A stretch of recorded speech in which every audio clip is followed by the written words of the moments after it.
ఏమండి మీరు entry song లేకుండా ఎంట్రీ ఇవ్వలేరా? ఏమే ఒక్కొక్కరికి ఒక పిచ్చి ఉంటది.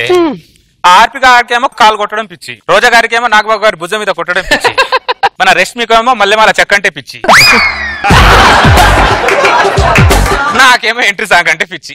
అర్థమైందా? అర్థమైంది. ఏం అర్థమైంది? ఎవరి పిచ్చి వాళ్ళకి ఆనందం అని. పిచ్చిదానే అనుకున్నా, మంచిదానివే. కాఫీ తీసుకోండి రాపో.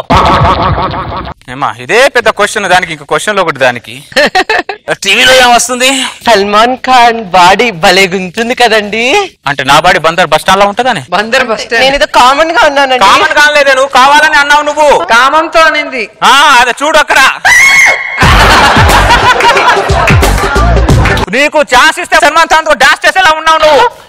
కంట్రోల్ చేయి. 3 పుట్టల దొబ్బి తినేది మాది, ఒకటిదేమో సల్మాన్ ఖాన్ ని. మీ దిష్టి దగ్గర వాడికి పెళ్లి కాకుండా పోయింది.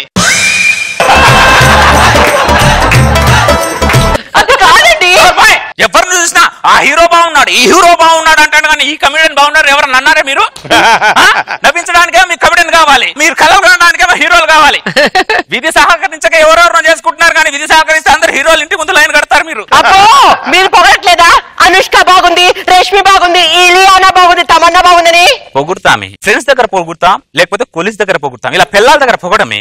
అదే మీకు మాకున్న తేడా. ఇటే కాఫీ. కాఫీ అంటే చల్లగుంది. నేను అడిగిన 2 మార్కుల క్వశ్చన్ కి 10 మార్కులు జవాబు చెప్తే కాఫీ చల్లగా ఇంకేమవుద్ది? మమ్మీ మమ్మీ ఈరోజు స్కూల్లో నేను 10కి 10 మార్కులు తెచ్చుకున్నాను మమ్మీ. నీకేమో 10కి 10 మార్కులు వచ్చాయి నాయన. మీ నాన్నకు 2 మార్కుల క్వశ్చన్ కి 10 మార్కులు వచ్చాయి. మమ్మీ అడిగే క్వశ్చన్ బట్టి ఆన్సర్ ఉంటుంది. అర్థమైందా? డాడీ మా మేడం ఈ రోజు హోంవర్క్ ఇచ్చింది డాడీ. ఆ క్వశ్చన్స్ కి ఆన్సర్స్ చెప్తావా డాడీ? మీ అమ్మే నాకు ఒక క్వశ్చన్ బుక్, ఆ క్వశ్చన్ కంటే ఈ క్వశ్చన్ చిన్నదేం కాదు, అడుగు.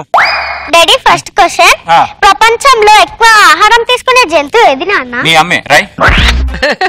కరెక్టేనా నాన్న? 100% కరెక్ట్. కావాలంటే ప్రిన్సిపాల్ తో నేను మాట్లాడతాను. రై. నాన్న సెకండ్ క్వశ్చన్, ప్రపంచంలో వింత జంతువు పేరు ఏంటి నాన్న? ఇది కూడా 100% మీ అమ్మే. రై. నేను ప్రిన్సిపాల్ తో నేను మాట్లాడతాను రా. నువ్వు రై. నాన్న థర్డ్ క్వశ్చన్, ప్రపంచంలో ఎక్కువ బరువు మోసే జంతువు ఏది నాన్న? మీ అమ్మేరా? మీ నాన్న వస్తుంది కదా. నేను నీ ప్రిన్సిపల్ తో నేను మాట్లాడతాను. నువ్వు రాయకు రా.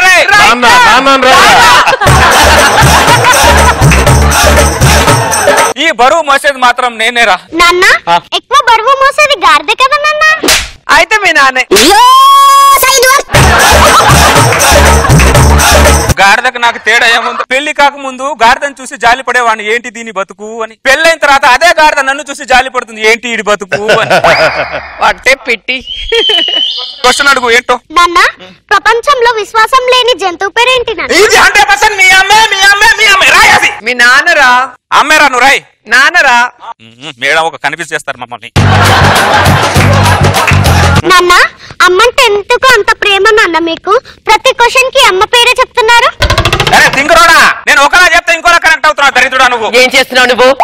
ఏం చేస్తున్నావు అంటున్నా. పిల్లడు హోంవర్క్ గురించి అడిగితే నువ్వు హోమ్ లో జరిగే విషయాల గురించి చెప్తున్నావు ఏంటి? నా కొడుకుని ఎడ్యుకేట్ చేస్తున్నా. వాడిని ఎడ్యుకేట్ చేస్తున్నావు, నన్ను ఎర్రదాన్ని చేస్తున్నావు నువ్వు. పిచ్చిదానా, ప్రతి తల్లిదండ్రులు పిల్లలకి ఆస్తులు అంతస్తులు ఇస్తారు. నేను నా అనుభవాన్ని ఇస్తున్నా. అబ్బో మామూలు అనుభవాలు కాదు నీవి. ఏమున్నాయని ఇవ్వడానికి అనుభవాలు తప్ప. పిల్లలకు ఆస్తులు ఇచ్చే జల్సాలు చేస్తారు, అది అనుభవం ఇచ్చావు అనుకో జాగ్రత్త పడతారు. పసలేని ప్రాసలు చెప్పాలంటే నీ తర్వాత ఎవరైనా నస పెట్టుకునే దాన్ని చేసుకుంటే పసలేని ప్రాసలే వస్తాయి. మరి అంటే నేను నస పెడుతున్నానా? నేను నస పెడుతున్నాను నిన్ను. నువ్వు కూడా నాలుగు పోయించు, మీ నాలుగు మాత్రం పోయించకు. ఎందుకంటే నువ్వు కూడా మొగాడివే కదా. పుట్టినప్పుడేమో తండ్రికి భయపడాలి, కట్టుకున్నాక మొగుడికి భయపడాలి, తల్లి తర్వాత కొడుకు భయపడాలి. ఒక ఆడపిల్లని కంటే బాగుండేది. ఆడపిల్ల నాకు సపోర్ట్ గానే ఉండేది. ఎలా కూడా కష్టపడి ఒక ఆడపిల్లని కంటే నేను భరతం పడతా చూడు. ఆడపిల్లని కన్నా నా సపోర్ట్ ఉండాలి కదా. ఏ సపోర్ట్ అడిగాడు ఇప్పుడు? నాలుక కోసేస్తానేమనుకుంటున్నావో? ఏం మాట్లాడుతున్నావు నువ్వు? మీది లవ్ మ్యారేజా అరేంజ్ మ్యారేజా? Love marriage. మీ అమ్మతో లవ్ లో ఉన్నప్పుడు మీ అమ్మే ప్రపంచంలో అందం కనపడేది. ఇప్పుడు మీ అమ్మ తప్ప ప్రపంచంలో అన్ని అందంగానే కనపడుతున్నాయి. రోడ్డు మీద వెళ్తా పిచ్చి కుక్క అందంగానే కనపడుతుంది. అదేంటో మరి దీన్నే మార్పు అంటారా? పెద్దగా నీకు కూడా తెలుస్తుంది. తెలుస్తుంది తెలుస్తుంది. ఒరే చిన్ను, మీ నాన్న నేను తను ప్రేమించాడు 100 అబద్ధాలు ఆడాడు తెలుసా? లవర్ ని ఓటర్ ని అబద్ధం ఆడి బుట్టలు వేసుకుంటాం, ప్రతి నమ్మేస్తే ఎలా?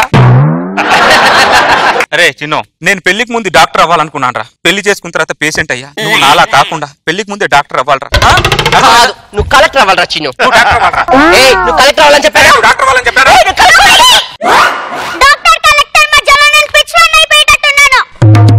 చూడు, వాడు కూడా రచ్చరవిలాగా అయ్యేటట్టున్నాడంట. చూడు, నా వల్ల కాదు, మన వల్ల అయ్యేటట్టున్నారని చెప్పు. అబ్బాబాబాబాబాబాబా, ఏంటి కటారి ఎప్పుడు ఈ గొడవలేనా? నా గొడవలు పక్కన పెట్టి నీ గొడవ ఏంటో చెప్పు. ఫిబ్రవరి 14th నాడు నా పెళ్లి, పిలుద్దామని కాడిస్తున్నాను. అరే త్రీనాథ్, రోజు నా ఇంట్లో గొడవలు చూస్తున్నావు, అప్పుడప్పుడు అరుపులు చూస్తున్నావు, మధ్య మధ్యలో నా ఏడుపులు కూడా చూస్తున్నావు. అన్ని చూసిన తర్వాత ఏం చూడాలని పెళ్లి చేసుకోవాలనుకుంటున్నారు? అందరు ఆడవాళ్ళు ఒకేలా ఉండరు కదా కటారి. అరే దరిద్రుడా, నేపాలీలందరూ ఒకేలా ఉన్నట్టు పిల్లలు కూడా ఒకేలా ఉంటారా? కాదు కటారి, రైళ్ళన్నీ ఒకేలా ఉంటాయి, కానీ గూడ్స్ రైలు వేరు, మెట్రో రైలు వేరు, ప్యాసింజర్ రైలు వేరు, అలాగే నేను కూడా వేరనమాట. అరే ఏ రైలు వేరున్న పట్టాల మీద నడుస్తుందిరా, అది గుర్తుపెట్టుకోరా. పట్టాల మీద రైలు నడిచినా బోగిల్లో తేడా ఉంది కదా. గూడ్స్ రైలుకి అయితే 100 బోగిలు ఉంటాయి, ప్యాసింజర్ కు 10 బోగిలు ఉంటాయి, మెట్రో రైలుకి అయితే 5 ఉంటాయి. అది నువ్వు గమనించాలి కటారి. పెళ్లి కుదిరిన ఆనందంలో ఏం మాట్లాడుతున్నావు అర్థం అవట్లేదు దరిద్రుడా. అరే అనుభవం అనేది జుట్టు మొత్తం ఊడిపోయిన తర్వాత దొరికే దువ్వెన లాంటిది దరిద్రుడా, గుర్తుపెట్టుకో. ఏమే ఆ బీపీ టాబ్లెట్ ఇవ్వు. తగ్గే రోగాలకి వేసుకోవాలి కానీ మందు తగ్గని రోగాలకి ఎందుకు? నిన్ను చేసుకున్న తర్వాత నీతో పాటు అన్ని రోగాలు వచ్చాయి. నా రోగాలు చూసి నా ఇంటి ముందే ఒకడు మెడికల్ షాప్ తెచ్చేశాడు. పెళ్ళై 10 సంవత్సరాలు అవుతుంది. 10 సంవత్సరాల నుంచి కటిక నేల మీద పడుకోబెడుతున్నావు నువ్వు నన్ను. నిన్ను పెళ్లి చేసుకునేందుకు బెడ్ లేదు, సరైన ఫుడ్ లేదు. నిన్ను కటిక నేల మీద పడుకోబెడితేనే ఇలా ఉన్నావు. బెడ్ మీద పడుకోబెట్టాననుకో నా జీవితం ఇంకా దండుపాలేమే. నాకు తెలియదేంటి బొంగులోది.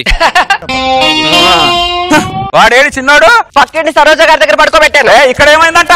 ఇక్కడ ఉంటే మనకి చదువుకు బదులు చెవుడు వస్తుందంట. వాడు తెలుసుకున్నాడు, నేనే తెలుసుకోలేకపోయా.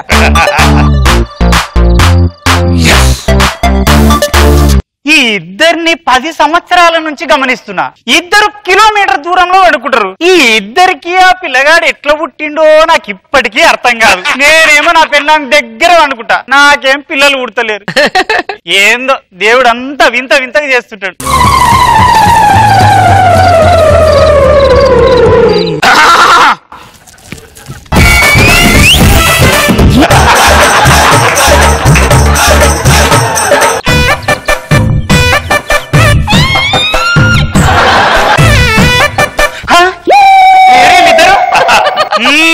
ఇప్పుడు అర్థమైంది ఈ ఇద్దరికి ఆ పిల్లగాడు ఎట్లా పుట్టిండో.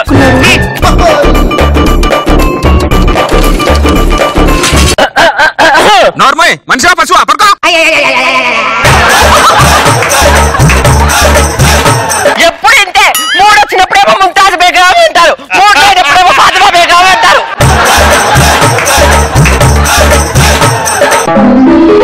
ప్రజా రామ పూర్వ సంధ్యా ప్రవర్తతే ఉత్తిష్ట నరశార్దూల కర్తవ్యం దైవమాంధికం. చూసారా, ముందు అది లేవాలి, నేను లేస్తున్నా. వీళ్ళని వస్తే దున్నపోతు మెంటల్ దానా, దున్నపోతులా పడుకుంది దాల్లే. ఏమైంది, ఎందుకు అడుస్తున్నావు? నీకు నేను కాఫీ పెట్టివాలా? నువ్వే వెళ్ళి పెట్టుకొని తెచ్చుకో. ఈ సృష్టిలో రాత్రి అనేది ఒకటి లేకపోయి ఉంటే మీ అవసరం మాకు ఉండేది కదే. ఈ భూ ప్రపంచంలో మొగాడు అనే వాళ్ళు లేకపోతే మా ఆడవాళ్ళందరం ఇష్టం వచ్చిన బట్టలు వేసుకుని తిరిగేవాళ్ళం తెలుసా? మీ ఆడవాళ్ళే భూమి మీద లేకపోయి ఉంటే మా మగాళ్ళకి బట్టలే అవసరం ఉండేది కదా.